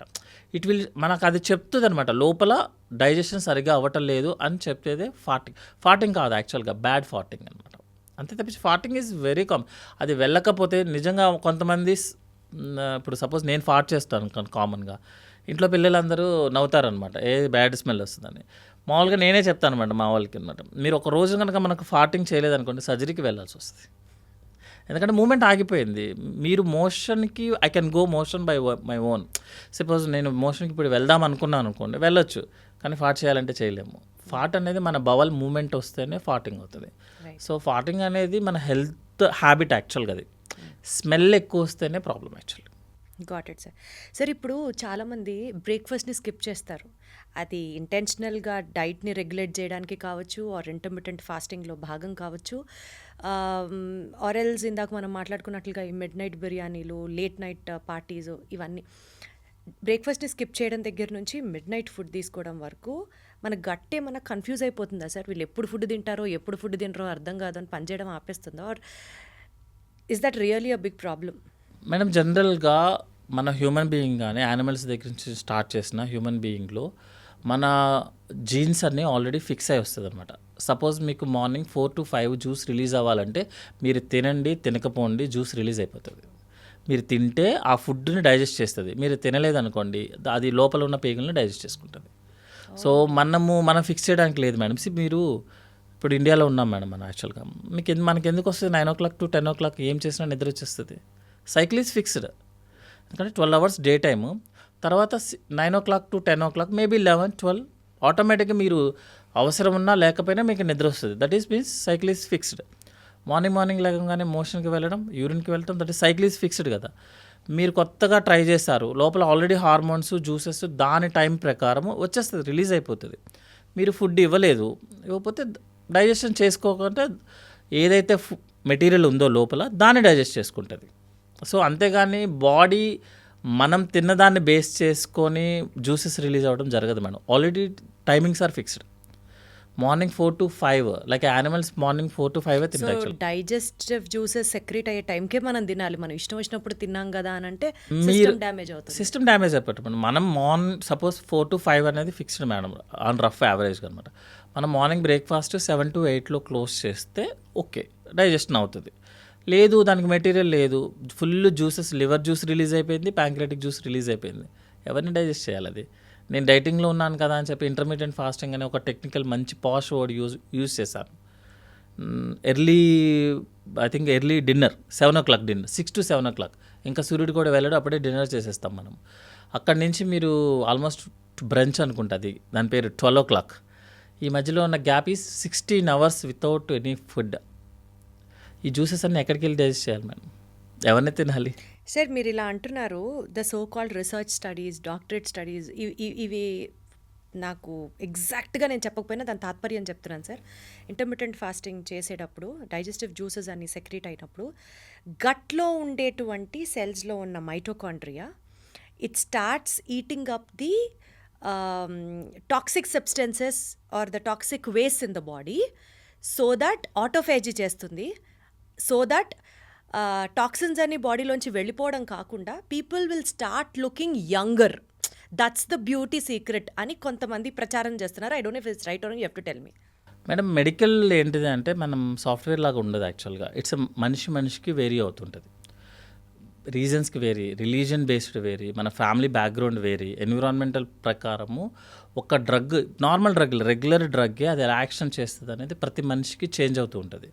ఒక మనిషికి బాగా ఫిక్స్ అయిన ఒక ఫుడ్ని మనం తీసుకొచ్చి ఇంకో మనిషికి ఇది మనం ఇచ్చి దీనివల్ల నీకు అసలు ఫుల్ వచ్చేస్తుంది, నార్మల్ వచ్చేస్తుంది అంటే ఆ మనిషి జీన్స్ వేరు, ఆ మనిషి ఉన్న ఎన్విరాన్మెంట్స్ వేరు. కానీ సో అది రీసెర్చ్ ఫాలో స్టడీ కదా. మేడం. అంటే కరెక్షన్ యాక్చువల్ ఏంటంటే రీసెర్చెస్ అన్నీ కూడా ఇన్ జనరల్గా ఆల్రెడీ ఒక కంక్లూజన్స్ అయ్యి దానికి బ్యాక్ వెళ్తారు. అంటే ఐఎమ్ నాట్ కామెంటింగ్. ఎందుకు అంటే ఇప్పుడు ఉన్న almost maybe 10,000 years human being start అయ్యి కొన్ని వేల సంవత్సరాలు అయింది కదా. ఈ ఒక్కరోజు నేను ఇలా కూర్చేసుకొని కంక్లూజన్స్ చేయలేము. జనరల్గా రీసెర్చెస్ ఎలా ఉంటాయి అంటే ఈరోజు మనం చేస్తాం ఒక రీసెర్చ్ చేసి మీకు నేను చెప్తాను ఎట్లా జరగచ్చు అని. 10 years తర్వాత ఇంకొక అతను వస్తాడు, పాత అతను చేసిందంతా రాంగ్ అని చెప్తాడు, కొత్త రీసెర్చ్ వస్తుంది. కానీ ఒక మనిషి లైఫ్ స్పాన్ ఈజ్ 100 years. చేసిన ప్రతి 5 సంవత్సరాలకి మనం మార్చుకుంటూ పోవడం కుదరదు యాక్చువల్లీ. అంటే మీరేం చెప్తారు సార్? నేనైతే వర్కౌట్ అవ్వదు. ఇంటర్మీడియట్ ఫాస్టింగ్స్ ఇట్లాంటివి ఏమి వర్కౌట్ అవ్వదు మేడం. యాక్చువల్గా ఏంటంటే మన యాక్టివిటీ బేస్ చేసుకొని మాత్రమే వర్కౌట్ అవుతుంది ఎప్పుడు కూడా. Suppose if you are more active, eat, work, take rest, then do work, eat, work. మీరు ఏమి తినకుండా ఖాళీ ఎంటీ స్టమక్తో పెట్టుకున్నారు, మీ 16 hours ఎంటీ స్టమక్ ఎందుకు మేడం? మొత్తం పెట్టుకోండి వీక్ అంతా. అవ్వదు కదా సార్. ఎందుకు అవ్వదు మేడం? 16 hours ఫాస్టింగ్ ఉన్నప్పుడు అవుతుంది మేడం, హ్యాపీగా అవుతుంది. సెలైన్ పెట్టుకోండి మేడం, గ్లూటిన్ ఇంజెక్షన్స్ ఉన్నాయి, ఆప్టినర్. వచ్చింది సార్ అంత బాధ. మరి ఎందుకు వచ్చింది మేడం? 16 hours ఫాస్టింగ్ కూడా ఎందుకు వచ్చింది మేడం? What the use? అంతే కదా, నేను అదే అడుగుతున్నాను. ఇప్పుడు సపోజ్ మా ఫ్రెండ్స్ వాళ్ళందరూ చేస్తారు, నిజంగా చెప్తున్నాను, మా ఇంట్లోనే చాలామంది చేస్తారు. నేను అడిగే క్వశ్చన్ ఎందుకు 16 hours fasting? Do 24 hours fasting. మళ్ళీ మధ్యలో సాటర్డే, సండే, మళ్ళీ ఆల్కహాల్ అవన్నీ ఉంటాయి, అవి మాత్రం నో టచ్. ఫుడ్కి రాగానే నో. మళ్ళీ సడన్గా చీప్ మీల్ ఇవన్నీ వస్తాయి. ఎందుకు ఫాస్టింగ్? మంచిగా మొత్తం ఫాస్ట్ చేస్తే మైటోకాండ్రియాలో ఉన్న న్యూక్లియస్లు అన్నీ పనిచేస్తాయి మేడం. లోపలికి వెళ్ళి ఎవరు తొంగి చూడరు madam. Observation actually. As a ప్రొఫెషనల్గా చెప్పాలి అంటే మేమే చెప్తున్నాం కదా. నేను చిన్నప్పుడు నాకు గుర్తుంది అయితే వేరుశనగ నూనె, గ్రౌండ్ నట్ ఆయిల్ మనం స్టార్ట్ చేసింది. Our life started with groundnut oil, now today ends with groundnut oil. మధ్యలో వచ్చిన ఆయిల్స్ అన్నీ ఏమైపోయాయి madam? What is the best oil అని చెప్తే ఏం చెప్తాం మనం? అన్నీ గ్రౌండ్ నట్ ఆయిల్తో స్టార్ట్ చేశారు. అది వాడే వాళ్ళందరినీ ఏమో మీరు రేషన్ షాప్లో తీసుకుంటున్నారు, మేము పామాయిల్ ఇస్తున్నామన్నారు. పామాయిల్ పోయాయి, క్యాలీఫ్లవర్ అయిపోయాయి, క్యాఫ్లవర్, అన్నీ డిఫరెంట్ ఆయిల్స్. ఆలివ్ ఆయిల్ వచ్చింది, కోకోనట్ ఆయిల్ వచ్చింది. కోకోనట్ ఆయిల్ ఎప్పుడు స్టార్ట్ అయింది మేడం? ఇప్పుడు స్టార్ట్ అయిందా? 40 years 50 years బ్యాక్ లేదా కోకోనట్ ఆయిల్? కొత్తగా కోకోనట్ ఆయిల్ వచ్చిందా మేడం? సో ఏంటంటే ఇది ఈ 5 years నేను చెప్తాను మేడం ఇట్స్ బాగుంది అని. ఇంకొక 5 years వచ్చి నా ఫ్రెండ్, నా సీనియర్, నా జూనియర్ వచ్చి లేదు శ్రీమన్ చెప్పింది తప్పు అంటాడు. ఓకే, అతన్ని ఫాలో అవుతాను. So it's all confused. So బేసికల్గా ఇంటర్మిటెంట్ ఫాస్టింగ్ చేయొద్దు is what you suggest people. Generally ప్రతి దాంట్లో మెడిసిన్స్లో ఏంటంటే ఇట్స్ బేస్డ్ ఆన్ ఒక్కొక్కళ్ళ అబ్జర్వేషన్ బట్టి ఉంటుంది మేడం. యాజ్ ఏ సర్జన్ మా అబ్జర్వేషన్స్ ఎప్పుడు ఎలా ఉంటుంది అంటే డిఫరెంట్ డైట్స్ ట్రై చేయొద్దు. ఓకే, మీరు ఏదైతే సపోజ్ మీరు if you work more, if you are a physical labour, మీ ఫిజికల్ లేబర్కి తగ్గట్టు ఫుడ్ తినండి. If you're a software employees, me work ఏమి లేదు, you don't do any work అనుకో, మీ అవసరం అయితే ఎంత ఉందో అంతే తినండి. సపోజ్ మీరు బ్రేక్ఫాస్ట్ స్కిప్ చేద్దాం అనుకుంటున్నారు అనుకో, స్కిప్ చేయొద్దు, ఒక ఇడ్లీ తినండి, హాఫ్ దోశ తినండి. ఏమైపోతుంది? హాఫ్ ఇడ్లీతో హాఫ్ దోశతోనే ఏమైనా ప్రపంచం మారిపోతుందా? సో అట్లీస్ట్ మన జ్యూసెస్ డైజెస్ట్ చేసుకుంటే కదా అవి, so it will function madam. ఈ ఇంటర్మీడియట్ ఫాస్టింగ్ చేసేవాళ్ళు కరెక్ట్గా చూసుకుంటే, వాళ్ళు సెన్సెస్ చూసుకుంటే, వాళ్ళు గ్యాస్ట్రైటిస్ ట్రీట్మెంట్ లేకుండా వాళ్ళ రోజు గడవదు యాక్చువల్లీ. సో నైట్ మీరు ఎక్కువ తీసుకోకండి, మీకు ఎంత అయితే అవసరమో అంతే తీసుకోండి. మళ్ళీ ఎందుకు స్కిప్ చేయడము, వేరే ఫుడ్స్ తీసుకోవడం అవసరం లేదు కదా. Got it sir. సార్ బేసికల్గా మన చుట్టూరా కొన్ని లక్షల కోట్ల బ్యాక్టీరియా ఉంటుంది, అలాగే మన గట్లో కూడా ఉంటుంది. కానీ గట్లో ఉండేది గుడ్ బ్యాక్టీరియా అని టర్మ్ చేస్తుంటాం. So what is this good bacteria?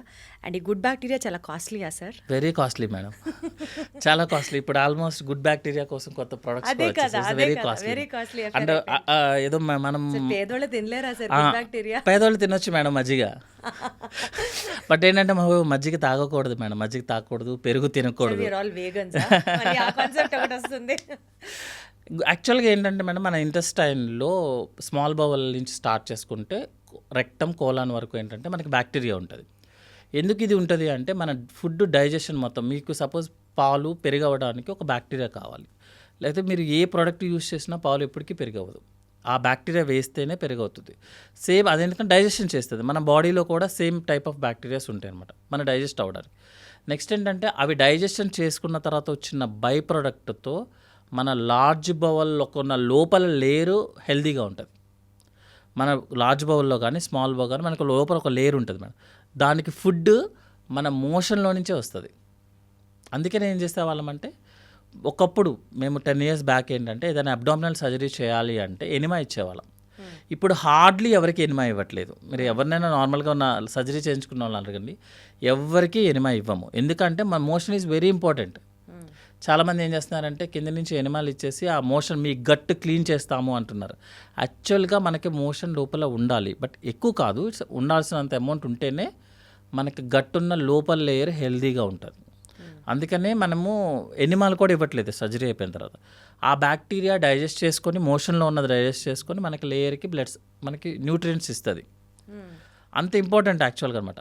ఒక్కొక్కసారి ఏమవుతుంది అంటే మన యాంటీబయాటిక్స్ ఉంటాయి కదా, మన సో కాల్డ్ ఫార్మసీలో వచ్చే యాంటీబయాటిక్స్ మనకి ఇష్టం వచ్చినట్టు వాడేస్తాం వాటిని. సో ఈ యాంటీబయాటిక్ వెళ్ళి ఆ గుడ్ బ్యాక్టీరియాని చంపేస్తాయి అంటే ప్రపోర్షన్ తగ్గుతుంది అనమాట. సో బ్యాడ్ బ్యాక్టీరియా యొక్క ప్రపోర్షన్ పెరుగుతుంది, మీకు లూజ్ మోషన్ స్టార్ట్ అవ్వడము.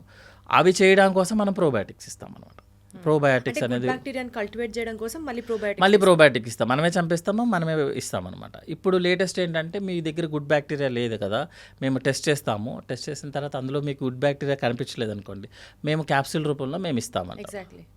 దాని బదులు హ్యాపీగా మనం మిల్క్ ఏమైనా టెస్ట్లు వచ్చాయి సార్ నిజంగా good bacteria bad bacteria test? Latest researches వస్తున్నాయి మేడం యాక్చువల్గా. ఎందుకు అంటే ఇప్పుడున్న ట్రెండ్ ప్రకారం ఏంటంటే gut is the centre for our body. అందుకని గట్ హెల్త్ అనేది ఆ ట్రెండ్ స్టార్ట్ అయింది ఆ ఉద్దేశంతో అనమాట. అందుకే మా గట్లోనే మొత్తం సినిమా ఉంది. నేను చెప్పాను కదా ఇందాక, స్ట్రోక్ వచ్చిన పేషెంట్ కూడా హ్యాపీగా లైఫ్ అంతా లీడ్ చేస్తున్నాడు, ఎక్సెప్ట్ మూమెంట్స్ ఉండవు తప్ప. అంటే మెయిన్ బ్రెయిన్లో లేదు, brain only movement intellectual function ఇస్తుంది, మిగతా మూమెంట్స్ అంతా somewhere else, that is the gut అని చెప్పి ఒక కాన్సెప్ట్ అనమాట. ఇవన్నీ కాన్సెప్ట్సే మేడం, ఇట్స్ నాట్ ప్రూవెన్ ఏమి ఉండదు. సో ఇప్పుడు ఏంటంటే మనకి గుడ్ బ్యాక్టీరియా ఎంత ఉందనేది ఒక టెస్ట్లు వస్తున్నాయి అనమాట. ఆ టెస్ట్లో సపోజ్ మనకు గుడ్ బ్యాక్టీరియా తక్కువ ఉంది అనుకున్నాం అనుకోండి, మనం క్యాప్సూల్స్తో గుడ్ బ్యాక్టీరియా ఇవ్వచ్చు. సపోజ్ అవి రిచ్ పీపుల్ అనమాట. మనలాంటి పూర్ పీపుల్ ఏం చేస్తారంటే మజ్జిగ తాగితే పెరుగు తింటే సరిపోతుంది. సార్ తినరు సార్ కొంతమంది, మజ్జిగ పెరుగోది ఇష్టపడరు, వాళ్ళకి ఎలా గుడ్ బ్యాక్టీరియా అంటే టాబ్లెట్స్ వేసుకోవాల్సి వస్తుంది మన. కానీ జనరల్గా madam good bacteria bad bacteria అనేది మనకి లూజ్ మోషన్స్ వస్తే తప్ప తెలియదు. ఫ్రాంక్లీ స్పీకింగ్, ఇందులో ఉదకే మనం అనుకోవడానికి బాగానే ఉంటుంది, కానీ మీకు గుడ్ బ్యాక్టీరియా ఉంటుంది ఈ బాడీలో, ఉంటే కాబట్టి మీరు హెల్తీగా ఉన్నారు. మీకు లూజ్ మోషన్స్ వచ్చిన రోజు మాత్రమే మీకు good bacteria bad bacteria good బ్యాక్టీరియాని ఓవర్ రైడ్ చేస్తుంది అంతే. దానికి మీరు ప్రోబయాటిక్స్ వేసుకోవాలి. అందుకే మనం చిన్నపిల్లల్లో యాంటీబయాటిక్స్ యూస్ చేయము, ప్రోబయాటిక్స్ ఇస్తారు యాక్చువల్గా అనమాట. సో ఓన్లీ ఆ కంప్లైంట్ వచ్చి మజ్జిగ పెరుగనా సార్ ప్రోబయాటిక్స్కి, ఇంకేమీ ఉండవా? జనరల్గా చాలా ఉంటుంది మేడం. వెజిటేబుల్స్లో ప్రతి వెజిటేబుల్స్లో గుడ్ బ్యాక్టీరియా ఉంటుంది, బట్ బెస్ట్ థింగ్ ఈజ్ మజ్జిగ పెరుగు. రైట్. మజ్జిగ పెరుగు అంటే పుల్లది అలా ఏం అవసరం లేదు, ఫ్రెష్ తింటే సరిపోతుంది. ఇంకొకటి ఏంటంటే మనం గుడ్ బ్యాక్టీరియాని ఏమో రిప్లేస్ చేయాల్సిన అవసరం లేదు మేడం, వాటిని చంపకుండా ఉంటే చాలు. మనం యాంటీబయాటిక్స్ యూస్ చేసి గుడ్ బ్యాక్టీరియాని చంపేస్తున్నాము, సో మనకు కావాలంతే. లేకపోతే మీకు కంప్లైంట్ వస్తేనే, అంటే లైక్ లూజ్ మోషన్స్ వచ్చినా బ్లోటింగ్ వచ్చినా అప్పుడు మాత్రమే మీకు డౌట్ రావాలి గుడ్ బ్యాక్టీరియా తక్కువ ఉంది అనేది. లేకపోతే అవసరం లేదు, బాడీ ఆటోమేటిక్గా గుడ్ బ్యాక్టీరియానే ఉంటుంది. బ్యాడ్ బ్యాక్టీరియా వస్తే మీకు లూజ్ మోషన్స్ వస్తాయి కదా. ఇప్పుడు ఏమైపోతుందంటే కాన్సెప్ట్ ఎవ్రీ వీక్ ఒకసారి ఏదో విటమిన్ టాబ్లెట్లు వేస్తున్నట్టు వేస్తున్నారు మేడం గుడ్ బ్యాక్టీరియాని. ప్రాబ్లం ఏమవుతుంది అంటే మనం బ్యాక్టీరియాని కొత్త ఆటలను ఇస్తున్నాం అనుకోండి బయట నుంచుకొని, అక్కడున్న గుడ్ బ్యాక్టీరియా చేంజ్ అయిపోయింది అనుకోండి, మళ్ళీ ప్రాబ్లం స్టార్ట్. ఎందుకంటే ఇప్పుడు నేను ఒక 1000 పీపుల్తో ఒక రీసెర్చ్ చేస్తాను మేడం, దాన్ని నేను 100 crores అప్లై చేస్తాను. రైట్. కానీ ఇక్కడ మనిషి వేరు, వాడి జీన్స్ వేరు, ఫ్యామిలీ బ్యాక్గ్రౌండ్ వేరు, environment everything is different. So complaint వచ్చినప్పుడు మాత్రమే చేసుకోవడం అనేది correct option actually. Got it sir, very well set sir. Sir leaky gut అంటున్నారు, అంటే ఏంటండి? What is leaky gut? Leaky gut అంటే మనకి ఇంటెస్టైన్లో లోపల ఉన్న లేయర్ కొంచెం సిక్రిషన్ చేస్తుంది మేడం యాక్చువల్గా. ఎందుకంటే డైజెషన్ ప్రాసెస్ కోసం అనమాట. కొన్ని డైరియా ట్యాబ్లెట్స్ మనం యూస్ చేసే దానికోసం అనమాట. సెకండ్ థింగ్ ఏంటంటే సిక్రెట్ చేస్తుంది కానీ అబ్జార్ప్షన్ అవ్వదు. సో మీకు ఆ వాటరు జ్యూసెస్ అవన్నీ మోషన్లోకి రిలీజ్ అయిపోతాయి. దాన్ని లీకీ గట్స్ అనమాట. అంటే కొత్తగా అబ్జార్ప్షన్ జరగదు కానీ సీక్రెట్ అయిపోతూ ఉంటుంది. మన బాడీలో ఉన్న ఎలక్ట్రోలైట్స్ అన్నీ బవల్లోంచి సీక్రెట్ అయిపోతాయి. మీరు ఇంకా కాన్సెప్ట్ చూసుకుంటే ఏంటంటే సపోజ్ మన కిడ్నీ ఫంక్షన్ చేయట్లేదు అనుకోండి, బవల్లో ఒక డయాలసిస్ యూనిట్ లాగా పనిచేస్తుంది లోపల. అంత పర్మిబిలిటీ ఉంటుంది అనమాట. కొన్నిసార్లు ఏమవుతుంది అంటే ఆ లేయర్కి ఆ కెపాసిటీ పోయింది మేడం, సిక్రేషన్ ఎక్కువ అవుతుంది కానీ అబ్జార్ప్షన్ లేదు. ఆటోమేటిక్గా మీకున్న లీక్ అవుతూనే ఉంటుంది అనమాట. అంటే మన బాడీ ఫ్లూయిడ్ ఇంటెస్టైన్లోంచి లీక్ అయిపోతుంది. ఎందుకంటే ఇంటెస్టైన్లో మనకి ఎవ్రీడే 6 to 7 లీటర్స్ జ్యూసెస్ ఉంటాయి. సో మీరు అబ్జార్ప్షన్ అవ్వట్లేదు అనుకోండి, కానీ మన మోషన్ వచ్చేది ఎంత మ్యాక్సిమం 100 to 150 grams, మేబీ కొంచెం లిక్విడ్ ఉంటుంది అంతే. ఈ 6 to 7 లీటర్స్ని కనుక మీరు సరిగ్గా అబ్జార్ప్షన్ చేసుకోకపోతే ఇట్స్ లీకింగ్ అనమాట. దాన్ని లీకీ గట్స్. ఎందుకు వస్తుంది సార్ ఈ లీకీ గట్? అబ్జార్ప్షన్ కెపాసిటీస్ పోయినప్పుడు మేడం. అదంతా ఇదేంటంటే మన ప్రోబయాటిక్స్ సరిగ్గా, అంటే గుడ్ బ్యాక్టీరియా సరిగ్గా లేకపోయినా, కొంతమందికి ఏమవుతుందంటే లోపల ఉన్న మ్యూకోజా డ్యామేజ్ అవుతుంది అనమాట. లైక్ సీలియాక్ డిసీజ్ అని చెప్తాం మనం. గ్లూటిన్ సెన్సిటివ్ పేషెంట్స్లో వాళ్ళకి వస్తుంది. వాళ్ళకి ఏంటంటే ఆ లోపల ఉన్న లేయరు అబ్జార్ప్షన్ కెపాసిటీ పోతుంది. పోగానే ఏమవుతుంది అంటే సిక్రేషన్ అవుతుంది కానీ అబ్జార్బ్ అవ్వదు. సో ఆటోమేటిక్గా లీక్ అయిపోతూ ఉంటుంది అనమాట. మనకి ఎలా తెలుస్తుంది సార్ మనకి leaky gut? More loose motions ఎక్కువైపోతాయి madam. Loose motions with water అనమాట. ఏం తిన్నా సరే మోషన్ అయిపోతుంది, అబ్జార్ప్షన్ ఏం జరగదు. కొంతమంది చాలామంది చెప్తారు తిన్న వెంటనే ఏం తిన్నారో అదే వచ్చేస్తుంది సార్ నెక్స్ట్ రోజు మార్నింగ్ అన్నట్టు అనమాట. ఇమీడియట్గా లూజ్ మోషన్స్ అయిపోతాయి. సార్ యూజువలీ ఈ రోజుల్లో పిల్లలు, చిన్న పిల్లలు కూడా ఈ డైజెషన్ ప్రాబ్లమ్స్ గురించి చెప్తున్నారు. హెవీగా ఉందనో, కడుపు నొప్పనో, తినాలనిపించట్లేదనో, అరగట్లేదనో, whatever it is. So దానికి కారణం ఈ ప్యాకేజ్డ్ ఫుడ్స్ అనుకోవాలా, స్ట్రెస్ అనుకోవాలా, మొబైల్ ఫోన్స్ అనుకోవాలా, గట్ ఇష్యూస్ అనుకోవాలా? జనరల్గా ఇప్పుడు ఎస్డిటీ ప్రాబ్లమ్స్ కనుక సపోజ్ అడల్ట్ 100 అడల్ట్స్ చూసుకొని 100 చిల్డ్రన్స్ చూసుకోవాలి అనుకో మేడం, ఎస్డిటీ ప్రాబ్లము చిల్డ్రన్స్లోనే ఎక్కువ యాక్చువల్లీ. ఎందుకంటే వాళ్ళకి ఇంకా డైజెషన్ సిస్టమ్ అనేది సెట్ అవ్వలేదు. 2 years పడుతుంది. అందుకని ఇంతకుముందు ఏంటంటే మన అమ్మలు కానీ అమ్మమ్మలు కానీ అవుట్ సైడ్ ఫుడ్ కానీ అసలు కనీసం ప్రిపేర్ అవ్వని ఏ ఫుడ్ పిల్లలకి ఇచ్చేవాళ్ళు కాదు. ఇంకోటి ఏంటంటే వాళ్ళు ఫుల్ యాక్టివిటీ అనమాట. ఇంట్లో ఉన్న ఒక మనిషి వాళ్ళతో పాటు తిరగడము, ఆడుకోవడం అంతా చేసేవాళ్ళు. ఇప్పుడు ఏమవుతుందంటే మనకి 4 monthsకే మనము ఫుడ్ ఇచ్చేస్తున్నాము. వాళ్ళ బవల్ సిస్టము యాక్టివేట్ అయ్యి నార్మల్ అవ్వడానికి 2 years పడుతుంది. మనం అంతసేపు ఉండదు కాబట్టి 4 months తర్వాతే మనం ఇచ్చేస్తున్నాం ఫుడ్. ఇంకా జంక్ ఫుడ్ అనేది కామన్. ఇప్పుడు చిప్స్ లేకుండా 1 year దాటట్లేదు జనరల్గా అనమాట, వచ్చేస్తుంది. నెక్స్ట్ ఏంటంటే ఈ మిల్క్ ప్రోడక్ట్స్ కూడా అనమాట. ఇంతకుముందు ఓన్లీ మదర్ మిల్క్, లేకపోతే మన కౌ మిల్క్, లేకపోతే బఫెల్లో మిల్క్, మన ఇంట్లో చేసుకునే మిల్క్. ఇప్పుడు అన్నీ కంప్లీట్గా ఫార్ములా ఫీడ్స్ అంటే వితౌట్ ప్రిజర్వేటివ్స్ జరగదు మేడం యాక్చువల్. సో వాళ్ళకి డైజెషన్ ప్రాసెస్ ఎక్కువ ప్రాబ్లం అయిపోతుంది. ఒక ఫుడ్ బ్లోటింగ్ కాజ్ చేస్తుంది అంటే that is the only milk అనమాట.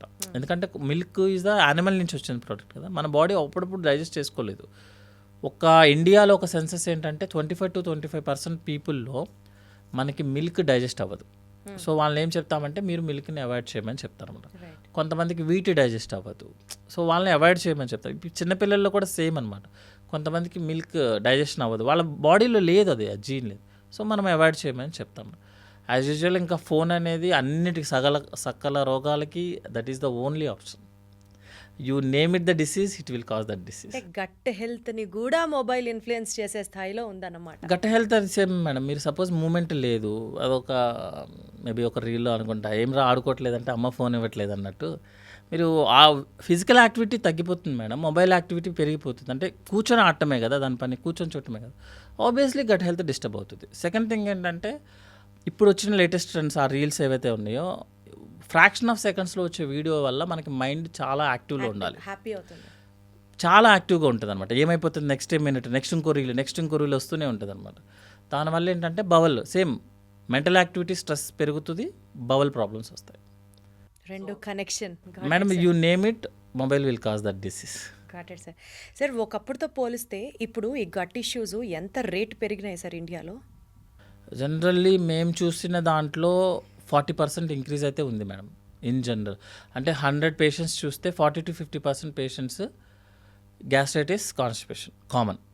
ఇంకా మీరు వైట్ కాలర్ ఎంప్లాయీస్ వీళ్ళందరూ కనుక వస్తే మేము డైరెక్ట్గా స్ట్రైట్ ఫార్వర్డ్ చెప్పిస్తాం 75-80% వాళ్ళకి ఎస్జిటి, constipation, gall bladder stones.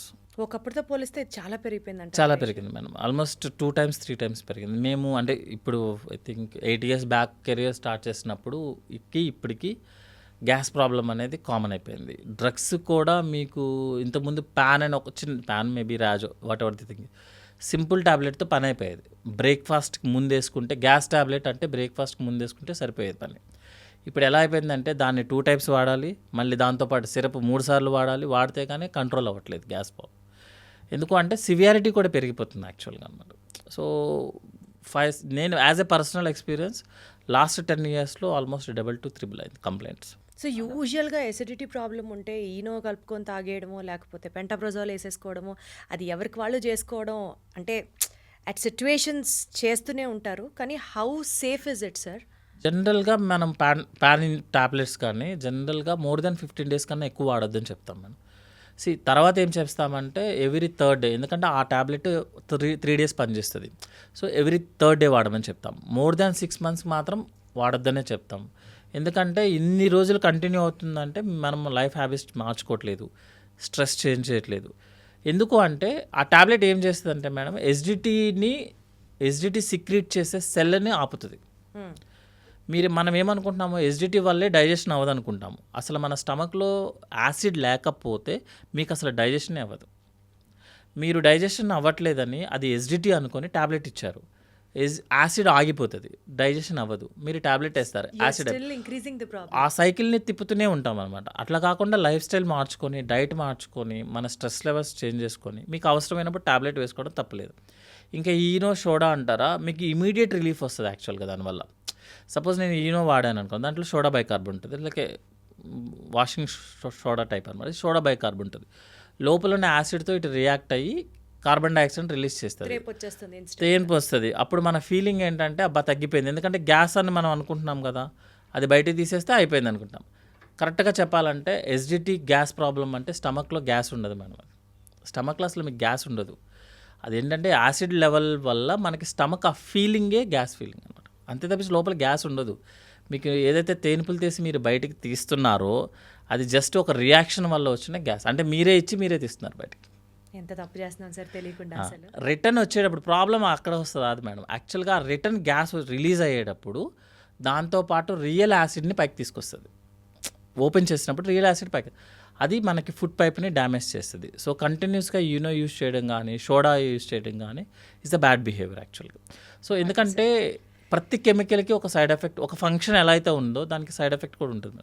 So మనకు అవసరం ఉన్నంత వరకు నేనే చెప్తున్నాను కదా, ప్యాంటాప్ టాబ్లెట్ మీరు ఎక్కువ రోజులు వాడినా ప్రాబ్లమే, ఈనో 1-2 సార్లు కన్నా ఎక్కువ రోజులు యూస్ చేసినా ప్రాబ్లమే. సో ప్రతి ప్రోడక్ట్కి ఒక సైడ్ ఎఫెక్ట్. సరే గ్యాస్ ఎసిడిటీ ఎంత కామన్ అని మాట్లాడుకుంటున్నామో, యంగ్స్టర్స్కి కూడా నిద్ర పట్టదు రాత్రిపూట. నాకు మినిమం 2-3 అవ్వందే పడుకోను నేను అనడం సర్వసాధారణం. అది ఫ్యాషన్ అనుకోవచ్చు, what ever it is, but that is the case. నిద్రకి గట్ హెల్త్కి రిలేషన్ ఉందా అండి? నిద్ర సరిగ్గా లేకపోతే గట్ డిస్టర్బ్ అవుతుంది మేడం. గట్ అవుతుంది మేడం. సార్ అన్నిటికీ గట్తో సంబంధం ఉంది సార్, ప్రతి దానికి గట్తో సంబంధం ఉంది. మీరు యాక్చువల్గా గ్యాస్ట్రో డాక్టర్ కాబట్టి గట్తో సంబంధం మేడం. డర్మటాలజిస్ట్ని తీసుకొస్తే స్కిన్కి కూడా అన్నిటికీ రిలేషన్ ఉంటుంది. ఎందుకంటే మన బాడీలో ప్రతిదీ ఇంటర్లింక్డ్ మేడం. యాక్చువల్గా ఒక్క పార్ట్ పని చేయకపోతే ఇంకొక పార్ట్ పని చేస్తుంది. సపోజ్ మీకు లివర్ సరిగ్గా ఫంక్షన్ చేయట్లేదు అనుకోండి, గట్టు పని చేస్తుంది ఆ పని. ప్రతిదీ ఇంటర్లింక్డ్ మేడం. అంతే తప్పించి కిడ్నీ ఫెయిల్ అంటే కిడ్నీ ఫెయిల్ కాదు. కిడ్నీ ఫెయిల్ అయిన తర్వాత వాటర్ లంగ్లోకి వస్తాయి, కొంతసేపు అయిన తర్వాత లివర్లోకి వస్తాయి. చాలామంది అంటారు సార్ మా కిడ్నీ ఫెయిల్ అయింది లివర్ బాగుందా అంటారు. మీరు కిడ్నీ నార్మల్ అయితేనే లివర్ నార్మల్కి వస్తుంది, ఈ 2 నార్మల్ అయితేనే లంగ్ నార్మల్కి వస్తుంది. So it's completely interlinked madam. అంతే తప్పించి ఒక్క ప్రాబ్లం ఎప్పుడు ఒకటి ఉండదు, అంటే గట్కి గ్యాస్కి సంబంధం ఉందా ఇట్లా ఏముండదు, ప్రతిదీ ఇంటర్లింక్డ్. సపోజ్ మీరు నిద్రపోవట్లేదు మేడం, సపోజ్ నైట్ నిద్ర లేదు నాకు అనుకుందాం, ఏం చేస్తాం జనరల్గా మైండ్ యాక్టివ్లో ఉంటుంది, that means gut is not working. Suppose మనకు డైజెషన్ సరిగ్గా అవ్వలేదు, పొట్టంతా ఇబ్బందిగా ఉంది, మనం నిద్రపోగలమా? ఛాన్సే లేదు. So the both are interlinked అనమాట. సో స్లీప్కి గట్కి కంప్లీట్లీ ఇంటర్లింక్డ్ మేడం. సో హాయిగా పడుకుంటే గట్టు శుభ్రంగా ఉంటుంది. Sir one final question to wind up our interview. Best habits for gut health ఒక 5 హ్యాబిట్స్, ఒక 5 ఫుడ్స్ చెప్పండి సార్ అంటే ఏం చెప్తారు? 5 హ్యాబిట్స్ ఏం లేదు madam. Actually everyday morning as early possible, suppose minimum at least 7 to 5 wake up, breakfast 7 to 5 completed. Okay, next different juices లాగా try చేయడం బదులు just room temperature water is enough. Okay, అదే టైంలో ఒక 30 minutes వాక్ కానీ యోగా కానీ what ever the some physical activity మీ మజిల్ని యాక్టివ్లో చేయటము. బిఫోర్ బ్రేక్ఫాస్ట్ కాఫీ టీ కానీ గ్రీన్ టీ, లెమన్ టీ, ఇంకే టీ అయినా సరే తీసుకోకూడదు. On empty stomach don't take anything. మీరు ఈ 2 సంవత్సరాలు బాగుండొచ్చేమో, 3rd year స్టార్ట్ అవుతుంది మ్యూజిక్.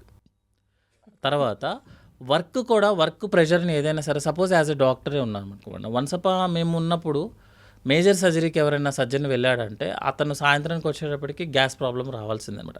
ఎందుకంటే ఆల్రెడీ టేబుల్ మీదే స్ట్రెస్ ఉంటుంది, మీరు ఫుడ్ తినరు, ఇంకా స్ట్రెస్ ఉంటుంది. ఇప్పుడు మేము కూడా ఏం చేయాల్సి వస్తుందంటే మేజర్ సర్జరీ ఉంది అంటే ముందే తినేస్తాం. లేదు అంటే మేజర్ సర్జరీలో క్రిటికల్ స్టెప్స్ అన్నీ అయిపోయిన తర్వాత కొంచెం ఒక 10 minutes ఆగి ఒక 5 minutesలో తినేసి మళ్ళీ వస్తామన్నమాట. సో డాక్టర్ ప్రొఫెషన్కి అంతా పెద్ద ప్రొఫెషన్స్ ఉంటాయని నేనైతే అనుకోను, ఇన్ జనరల్గా చెప్తాను, life saving. So on time food తినడం అనేది కరెక్ట్. మ్యాక్సిమం హోమ్ ఫుడ్, అప్పుడప్పుడు ఏమైనా కుదిరితే బయట మేబీ తప్పదు కాబట్టి కొన్నిసార్లు. Alcohol, smoking maximum avoid. Smoking అయితే 100% అవాయిడ్ మేడం. ఆల్కహాల్ అంటే ఈ రోజుల్లో అది లేకపోతే పార్టీలకి మనల్ని ఎవడో పిలవట్లేదు కాబట్టి అప్పుడప్పుడు ఏదన్నా సమ్ అకేషన్, అది కూడా వెరీ లిమిటెడ్, సేఫ్ లిమిట్ అని చాలామంది అడుగుతారు. సార్ ఏంటి అది సేఫ్ లిమిట్ ఏమైనా ఉంటుందా?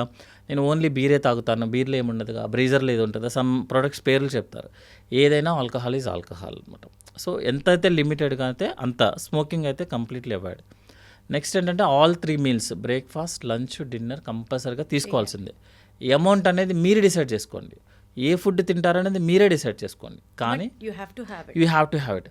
అన్నీ ఇంకోటి ఏంటంటే బ్యాలెన్స్డ్ డైట్ అంటాం మేడం. అందులో ఏంటంటే 60% కార్బోహైడ్రేట్ ఉండాలి, 20% ప్రోటీన్, 20% ఫ్యాట్. మీరు ఏ టైప్ ఆఫ్ కార్బోహైడ్రేట్ తీసుకుంటారో మీరు డిసైడ్ చేసుకోండి. దట్ ఈజ్ అది ఎప్పుడు మెటీరియల్ మేడం. మిల్లెట్స్ తింటే బాగుంటుందా, కార్బ్స్ తింటే బాగుంటుందా, ఇవన్నీ అనేది ఎప్పుడు it's keep on changing. Every 5 yearsకి ఒకసారి మారుతూనే ఉంటుంది. మనమే కనుక గూగుల్ ఎలాగో మర్చిపోదు కాబట్టి అన్నీ చూస్తే మనకి అన్నీ కనిపిస్తుంది, ఒక్కొక్కటి ఎప్పుడెప్పుడు ఎలా మారింది ట్రెండ్ అనేది. నెక్స్ట్ ఏంటంటే ఫైబర్ ఫుడ్ అనమాట, లైక్ ఆకుకూరలు, క్యారెట్, కీరా ఎవ్రీడే ఉంచుకోవడము. నెక్స్ట్ ఏంటంటే water intake, at least 2-3 liters water తాగడం.